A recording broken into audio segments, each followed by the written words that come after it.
Hello friends, यह video आप सब आईएएस, आरएएस, पीसीएस के प्रीलिम्स एवं मेंस एग्जाम में अर्थव्यवस्था संबंधी बेसिक क्लियर करने के लिए यह वीडियो बनाया है। आप कहीं भी सुन सकते हो इसको, क्योंकि अर्थव्यवस्था की बेस रेट है, सीआरआर है, एसएलआर है, रेपो रेट है, रिवर्स रेपो रेट है, बैंक दर है। ये आरएएस में पूछे जाते रहे हैं, रेपो रेट और बैंक दर में क्या अंतर है। ठीक है, वृद्धि और विकास को किस प्रकार आरबीआई की मौद्रिक नीति प्रभावित करती है, इन सब चीजों पर हम बात करेंगे। इनसे संबंधित क्वेश्चन आप हर बार गलत कर देते हो, तो ये आरएएस मेंस 2024 के लिए भी बढ़िया रहेगा आपके लिए। आप बहुत बढ़िया तरीके से लिख पाओगे और ये समझा करके बताऊंगा, आप कभी नहीं भूलोगे। जैसे पहली बात आती है, सबसे पहले शुरू करते हैं बैंक दर से शुरू करते हैं। ठीक है, बैंक दर, रेपो रेट, ये क्या है। तो बैंक दर के बारे में पूछा गया था पहले। रेपो रेट भी एक बैंक दर है, लेकिन इन दोनों में अंतर क्या है ये भी हम समझेंगे। तो सबसे पहले बैंक दर समझते हैं। बैंक दर वह ब्याज की दर होती है जिस पर रिजर्व बैंक व्यापारिक बैंकों को दीर्घकाल के लिए उधार देता है। यानी रेपो रेट है वो अल्पकाल के लिए होती है, तो यहां इस तरह याद रखना है आपको। और इसका सही तरीके से इस तरह लिखना है कि बैंक दर वह ब्याज की दर होती है जिस पर रिजर्व बैंक होम लोन आदि के लिए लॉन्ग टर्म जो उधार देता है वाणिज्यिक बैंकों को, जिस दर पर, जिस ब्याज दर पर वह बैंक दर है, अथवा यह बट्टा काटने की दर, डिस्काउंट रेट के रूप में भी जानी जाती है। यह भी आपको ध्यान रखना है। और यह वर्तमान में 6.25% है, आपको याद रखना है। अब आपसे यह पूछ लिया जाता है बैंक दर और मार्जिनल स्टैंडिंग फैसिलिटी रेट में क्या अंतर है, एमएसएफ में। ठीक है, यह आपको सीमांत स्थायी फैसिलिटी सुविधा दर क्या है। एमएसएफ है, ये आपातकाल में बैंकिंग तरलता बनाए रखने के लिए रिजर्व बैंक वाणिज्यिक बैंकों को उधार देता है। कोई वाणिज्यिक बैंक वित्तीय तरलता का सामना कर रहा हो, यानी कोई बैंक है उसके पास धन कम हो गया और उसके पास धन नहीं है उधार देने के लिए, तो फिर रिजर्व बैंक क्या करता है, बैंकों को धन उधार देता है ताकि बैंक देश के अंदर छाई मंदी को, विकास को, आर्थिक वृद्धि दर गिर रही है वो संभाली जा सके। क्योंकि बैंकों को, आरबीआई अगर बैंकों को ज्यादा धन देगा तो बैंक लोगों को ऋण देंगे, जिससे अर्थव्यवस्था के अंदर लोगों के पास पैसा आएगा और वो खरीद ज्यादा करेंगे और वो मंदी दूर होगी। तो इस तरह चीजों को समझ करके पढ़ना है आपको। अब अपने बात आती है रेपो रेट की। यानी रेपो रेट वह दर है जिस पर वाणिज्यिक बैंक भारतीय बैंक से तरलता समायोजन सुविधा के तहत कोषों की आवश्यकता पड़ने पर अल्पकाल के लिए उधार ले सकते हैं। सरल रूप में ऐसे समझ सकते हैं कि अल्पकाल के लिए भारतीय बैंक रिजर्व बैंक से जिस दर पर वो धन उधार लेते हैं वह रेपो रेट होती है। या रिजर्व बैंक वाणिज्यिक बैंकों को अल्पकाल के लिए जिस ब्याज पर वह धन उपलब्ध कराता है वह रेपो रेट है। ठीक है, यह वर्तमान में 6.25% है, फरवरी 2025 की अपडेट के अनुसार। और ये 2016 के अंदर भी, आज से इतने साल पहले भी 6.5% थी। इस पर ज्यादा वाइब्रेशन नहीं होता है। तो इसको आपको समझना है, अगर आरबीआई रेपो रेट को घटा देगा मतलब क्या हुआ, कम कर दे, तो वाणिज्यिक बैंक है वो आरबीआई से ज्यादा धन लेना चाहेंगे। क्योंकि उनको आरबीआई से जो धन उधार लेंगे, ये वाणिज्यिक बैंक है, स्टेट बैंक है, पीएनबी है आदि, तो फिर उनको कम ब्याज देना पड़ेगा, तो वो ज्यादा धन उधार लेंगे। और ज्यादा धन बैंकों के पास रहेगा तो वो लोगों को भी ऋण के रूप में उधार देंगे, और फिर लोगों के पास धन ज्यादा आएगा तो वो खरीद भी ज्यादा करेंगे, और अर्थव्यवस्था के अंदर खरीद ज्यादा करेंगे तो क्या होगा, मंदी कम होगी, लेकिन मुद्रास्फीति बढ़ जाएगी, महंगाई बढ़ जाएगी। अब महंगाई को कम करने के लिए रिजर्व बैंक क्या करेगा, रिजर्व बैंक रेपो रेट को बढ़ा देगा का मतलब वह वाणिज्यिक बैंकों को जिस अल्पकाल के लिए धन उधार दे रहा है उस पर ब्याज दर बढ़ा दी, तो बैंक कम धन लेना चाहेंगे रिजर्व बैंक से, और फिर बैंकों के पास धन कम होगा तो वो लोगों को ऋण के रूप में कम देंगे। ऋण के रूप में कम देंगे तो लोगों के पास पैसा कम रहेगा उनकी जेब में, फिर वो क्या करेंगे, खरीद कम करेंगे, तो महंगाई अपने आप कम हो जाएगी। महंगाई का सीधा मतलब लोगों की जेब में पैसा आना है, और वो कैसे आएगा, वो बैंकों से ऋण लेते हैं, यही तो होता है। अब बात आती है एक प्राइम लेंडिंग रेट होती थी पहले, PLR, प्राइम उधार की दर, उसको अब आधार दर बना दिया गया है। आपसे पूछ लिया जाए बेस रेट क्या है, आधार दर क्या है, तो आपको बताना है कि यह वह न्यूनतम ब्याज की दर होती है जो सभी प्रकार के कर्जों पर बैंकों द्वारा लागू की जाती है। ये RBI द्वारा निश्चित की जाती है। यानी RBI ये निश्चित करता है कि जो वाणिज्यिक बैंक हैं वो इससे नीचे की ब्याज दर पर लोगों को ऋण नहीं दे सकते, लेकिन कुछ विशेष श्रेणी के उधार लेने वालों से, जैसे बैंक के स्वयं के कर्मचारियों को अथवा इसके स्वयं के जमाकर्ताओं से ब्याज की दर ये इस आधार दर से नीचे हो सकती है। लेकिन सामान्यतः यह आधार दर रिजर्व बैंक निश्चित करता है, इस दर से नीचे दर पर वाणिज्यिक बैंक लोगों को ऋण नहीं देते हैं। PLR से BR यानी बेस रेट कब बनाई? 2010 तक PLR रेट होती थी। दीपक मोहंती की 2009 की रिपोर्ट के आधार पर 1 जुलाई 2010 से नई आधार दर बना दी गई है। बेस रेट PLR को बंद कर दिया गया है। प्राइम लेंडिंग रेट यानी प्रारंभिक उधार दर जो होती थी उसको अब बेस रेट कर दिया गया है। और यह PLR से BR पर जाने से मौद्रिक नीति पर प्रभाव बढ़ा है। यानी यह मौद्रिक नीति के तहत ये सारी चीजें हैं। रिजर्व बैंक ही मौद्रिक नीति निर्धारित करता है और राजकोषीय नीति सरकार निर्धारित करती है।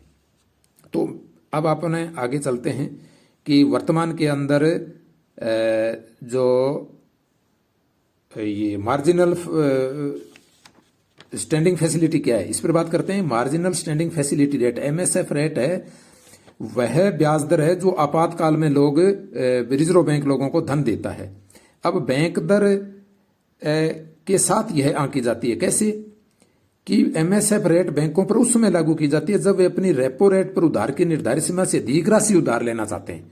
अगर ये अधिक राशि उधार लेना चाहते हैं तो फिर रेपो रेट से ज्यादा ये ब्याज लगाया जाता है, और ये वर्तमान में रेपो रेट से ज्यादा रहती है हमेशा। ये MSF 6.75% है, क्योंकि रेपो रेट अल्पकाल के लिए थोड़ा धन उधार दिया जाता है और ज्यादा धन इनको चाहिए दीर्घकालिक समय के लिए, तो MSF रेट से उन पर लगाया जाता है। तो यह बैंकिंग प्रणाली में तरलता बढ़ाने के लिए MSF रेट लागू की जाती है। मार्जिनल स्टैंडिंग फैसिलिटी रेट इसको बोलते हैं। अब CRR और SLR पर बात करते हैं। और बैंक दर वर्तमान में 6.25% है। अंतर क्या है रेपो रेट और बैंक दर में? बैंक दर में कोई संपार्श्विक कोलैटरल गारंटी नहीं मांगता है रिजर्व बैंक, लेकिन रेपो रेट के अंदर सरकारी प्रतिभूतियां जमा करानी पड़ती हैं उनको, वाणिज्यिक बैंकों को, रिजर्व बैंक में। ठीक है, इसको पुनर्खरीद दर भी बोलते हैं, रेपो रेट को पुनर्खरीद दर।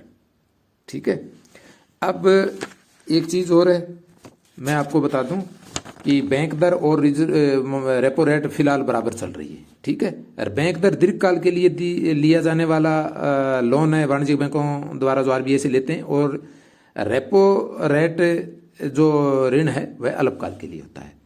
अब पढ़ते हैं CRR क्या है, नगद रिजर्व अनुपात, कैश रिजर्व रेशो। बैंकों की मांग व अवधि जमाओं का वह अंश होता है जो उन्हें कानूनन भारतीय रिजर्व बैंक के पास जमा रखना होता है। यानी जो वाणिज्यिक बैंक हैं उनको एक निश्चित रेशो अनुपात में धन रिजर्व बैंक के पास जमा रखना होता है, इसको CRR बोलते हैं। और वर्तमान में SLR, इसकी अपडेट आप देख लेना, फिलहाल मुझे ध्यान नहीं आ रहा है, इसको मैंने जोड़ करके नहीं पढ़ा, तो इसलिए जोड़ करके कैसे रेपो रेट कैसे पड़ेगी, 6.25%, यानी ये सवाई पर चल रही है अभी, ये छक्के के आसपास ही रहती है, ये रेपो रेट का छक्का चलता ही रहता है, तो इस तरह से आपको याद रख लेना है। ठीक है, और अब आगे SLR है, स्टैट्यूटरी लिक्विडिटी रेशो क्या है, ये अभी 18% पर है। SLR क्या है, इसको भी समझना जरूरी है। ये है वैधानिक तरलता अनुपात। बैंकों की मांग और अवधि जमाओं का वह अनुपात होता है जो उन्हें स्वयं अपने पास सोने और सरकारी प्रतिभूतियों के रूप में रखना होता है।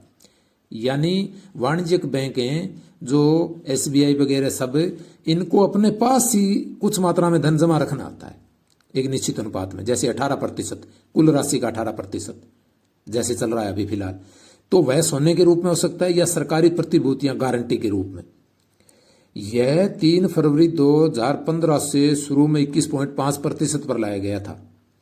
ठीक है, वर्तमान में यह 18% है। CRR 4-5% रहता है।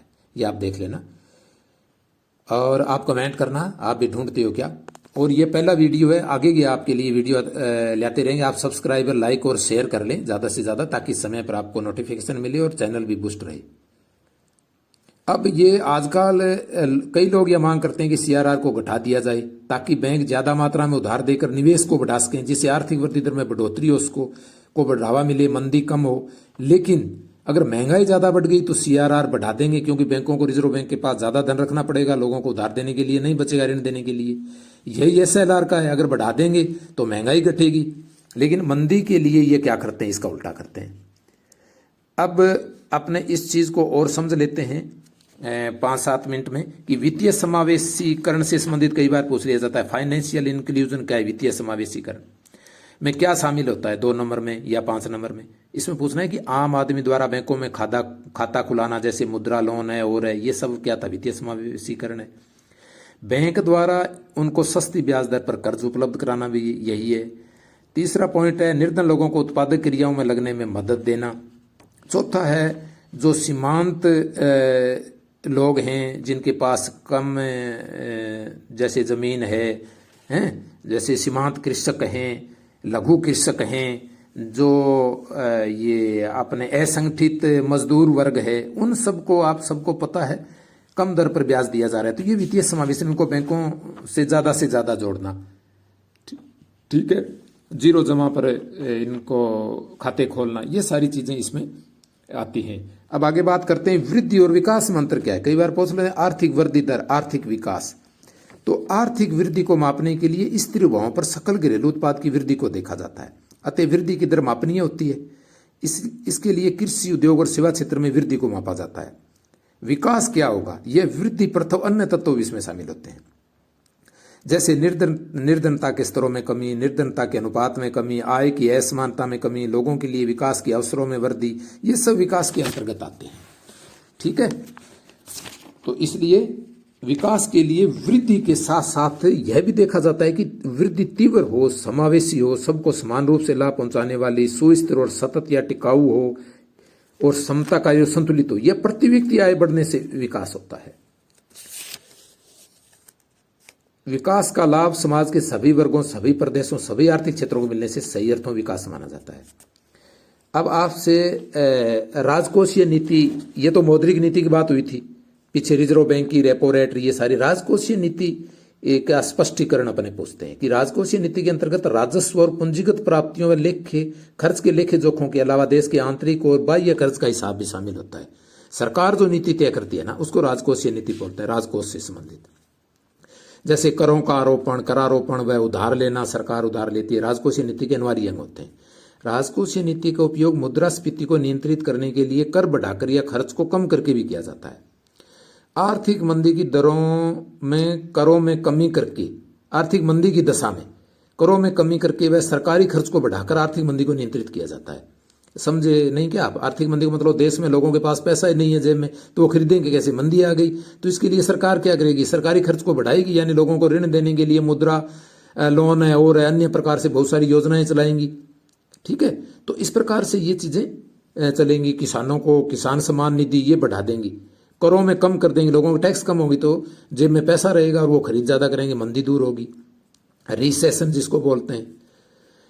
राजकोषीय नीति के उपयोग से वृद्धि दर को बढ़ाया जाता है, ग्रोथ रेट बढ़ती है। इसके लिए प्राय सरकार करों में रियायत देती है और सार्वजनिक व्यय में वृद्धि करती है। आजकल प्रत्येक विकसित और विकासशील देशों में राजकोषीय नीति आर्थिक नीति का दाहिना हाथ बन गई है। अर्थव्यवस्था, मौद्रिक नीति का प्रभाव, जैसे अपने पीछे चर्चा की है भी मौद्रिक नीति की, उसका प्रभाव क्या होता है? ऐसे पूछ लिया जाए तो आपको क्या लिखना है, या इसके अस्त्रों के नाम लिखिए। तो ब्याज की दर को बढ़ाकर मुद्रास्फीति पर काबू पाने का प्रयास किया जाता है, यानी महंगाई कम हो जाएगी, मुद्रास्फीति, ब्याज की दर बढ़ा देंगे तो लोग ऋण नहीं लेना चाहेंगे, लोगों के पास कम पैसा होगा तो महंगाई कम हो जाएगी अपने आप। इसका उपयोग विकास की दर को बढ़ाने में भी किया जाता है, ठीक है। ब्याज की कमी से निवेश को बढ़ावा मिलता है, क्योंकि ब्याज की कमी करेंगे यानी बैंक कम ऋण पर ब्याज देंगे तो निवेश को बढ़ावा मिला, जिससे आर्थिक वृद्धि के अवसर बढ़ते हैं। इसका उपयोग ऊंची वृद्धि व नीची मुद्रास्फीति के लक्ष्य को एक साथ प्राप्त करने में दक्षतापूर्वक किया जा सकता है। भारत में आज इसकी आवश्यकता है। इसका उपयोग आय व धन की असमानता को कम करने में भी किया जाता है। मौद्रिक नीति के स्तर पूछ लिए जाएं तो बैंक दर, रेपो रेट, CRR, SLR, साख नियंत्रण के अन्य परोक्ष उपाय, ये सब इसकी तरह आप लिख सकते हो। अब कई बार ये पूछ लिया जाता है कि मुद्रास्फीति की विभिन्न मापों को मापने के लिए हेडलाइन मुद्रास्फीति और कोर मुद्रास्फीति क्या है। ये मुद्रास्फीति के विभिन्न माप हैं, स्पष्ट कीजिए। तो हेडलाइन मुद्रास्फीति क्या है, RS प्री के अंदर आया भी था पीछे, सारे लोग गलत करके आए। यह थोक मूल्यों पर आधारित होती है हेडलाइन मुद्रास्फीति। हेड का मतलब थोक मूल्य हेड ही होते हैं। जो हेड आदमी कौन होता है, जो थोक माल रखता है वो हेड होता है, सबको बांटता है वो नीचे, तो उसको हेड बोलेंगे, इस तरह याद रखो। इसका सूचकांक प्रति सप्ताह घोषित किया जाता है। इसका आधार वर्ष 2004-05 था पहले। अब आप इसका अपडेट देखना, आप भी देखना और इसमें कमेंट भी करना ताकि अन्य लोगों को पता चले, और मैं भी आपको कमेंट करके बता दूंगा इसमें कि भी सही क्या है। आप कमेंट भी पढ़ लिया करो। भारत में मुद्रास्फीति के माप में सरकार इसका अधिक उपयोग करती है। मुद्रास्फीति जैसे महंगाई बोलते हैं, जैसे वास्तविक वृद्धि दर, रियल ग्रोथ रेट ज्ञात करने के लिए मौद्रिक वृद्धि दर में थोक मूल्यों पर आधारित हेडलाइन मुद्रास्फीति की दर को घटाया जा सकता है। भारत में हेडलाइन मुद्रास्फीति की ऊंची दर चिंता का कारण बन जाती है। थोक मूल्यों में जो मुद्रास्फीति बढ़ती है, महंगाई होती है, उसको हेडलाइन बोलते हैं, ये चिंता का विषय होती है। कोर मुद्रास्फीति क्या है? हेडलाइन मुद्रास्फीति की दर से फूड और फ्यूल की ईंधन और फूड की मुद्रास्फीति की दर को घटाने से कोर मुद्रास्फीति की दर प्राप्त होती है। ठीक है, ये आप समझ गए। भारत में कोर मुद्रास्फीति की दर नीची हो गई है और हेडलाइन मुद्रास्फीति की दर अपेक्षाकृत ऊंची बनी हुई है, तो सबको पता ही है। ऐसी स्थिति में सरकार ब्याज की दर को घटाने का निर्णय नहीं ले पाती है, क्योंकि ये दोनों जगह असर पड़ता है। फिर सरकार का कहना है कि हेडलाइन मुद्रास्फीति की वार्षिक दर 4-5% पर आए तो ब्याज की दर को घटाकर निवेश को बढ़ाने का सुअवसर बनता है। यानी हेडलाइन मुद्रास्फीति की वार्षिक दर 4-5% पर कम आए तो ब्याज की दर को घटाकर निवेश को बढ़ाया दी जा सकता है। औद्योगिक श्रमों के उपभोक्ता मूल्य सूचकांक क्या है? कई बार ये भी आपसे पूछ लिया जाता है। तो इसका आधार वर्ष 2001 था पहले। यह मासिक सूचकांक होता है और खुदरा मुद्रास्फीति की दर का सूचक होता है। यह विकसित देशों में लोकप्रिय रहा है। ठीक है, लेकिन भारत में इसका उपयोग सरकारी कर्मचारियों वेतन और महंगाई भत्तों को समायोजित करने के लिए औद्योगिक श्रमिकों उपभोक्ता मूल्य सूचकांक जारी किया जाता है। इसके अगले वीडियो में चर्चा करेंगे। आप सब्सक्राइब, लाइक और शेयर कर लें। और आप इधर उधर ऑफिस में और कहीं भी बैठे हुए अपने कान के अंदर ईयरफोन, ईयरबड्स लगा करके सुन सकते हैं ट्रेवल के दौरान। ये आपके लिए विशेष रूप से उपयोगी रहेंगे। आप कमेंट जरूर करें कैसा लगा आपको, और शेयर ज्यादा से ज्यादा करें ताकि ऐसे वीडियोज, ऐसे चैनल आपके लिए बने रहें। Thank you. हर विषय पर इस प्रकार की वीडियो आएंगे।